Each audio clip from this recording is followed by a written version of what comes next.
It's a sort of, horror attraction. That's what I would call it. Marlene or Marlene. I'm 22 years old. I studied communications. And before that, I studied literature, but I couldn't finish my career because I got sick. I got cancer and it was a really, hard time for me. That's what brought me closer to death and to exploring and to know more about it. So I decided to sort of wait, get healthier, get better, and then start my communications, bachelor's. More than 100 years ago, people were dying. We didn't know where to put those corpses. After 5 years, more or less, in the state of Guanajuato, bodies or corpses are exhumed. And they saw this mummified corpse, which was Remigio Leroy. He was a doctor. And this doctor was discovered to be mummified. Afterwards, they decided to check up on other bodies and they saw that most of them were also mummified. So that's why they were sort of placed in this really tight room, which then became a museum.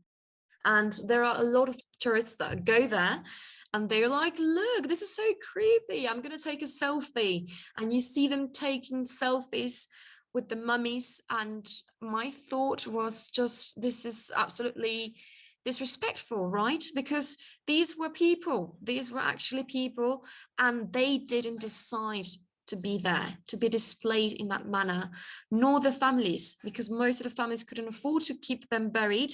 And that's simply what happened. There was a woman that was pregnant with a 7-month-old fetus, between 6 and 7 months old. And it's actually thought to be the smallest mummy in the world. And, even the fetus was sort of separated from its mum. So it's kind of, a very, very visual exhibition of corpses, really.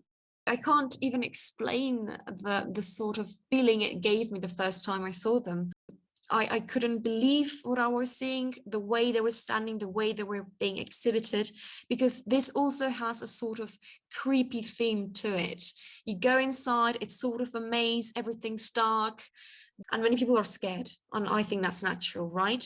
Death can be scary and it's uncertain. And this sort of mummification process, it isn't a kind of a common thing that happens. So many people are scared, and this mummy museum, it's kind of designed to scare you even more. And something also that shocked me were that most of them, they took the clothes off. So you could see even more sort of the process, right, of the composition that happened in the stomach area and other kinds of areas. But the only thing left on most of these corpses were the shoes. But I think it's also, strategically thought to say the mummies that may impact a bit more visually, we're going to sort of take the clothes off and we're only going to leave the shoes on. I think it's never too late to do something about it. We really need to sort of look at corpses and look at death as something that we need to be more empathic towards. I think that's my message. Dignity and consent, as I wrote in the article, come first. Come first before economic purposes, before profit, and before sort of stereotyping. I think that always should come first.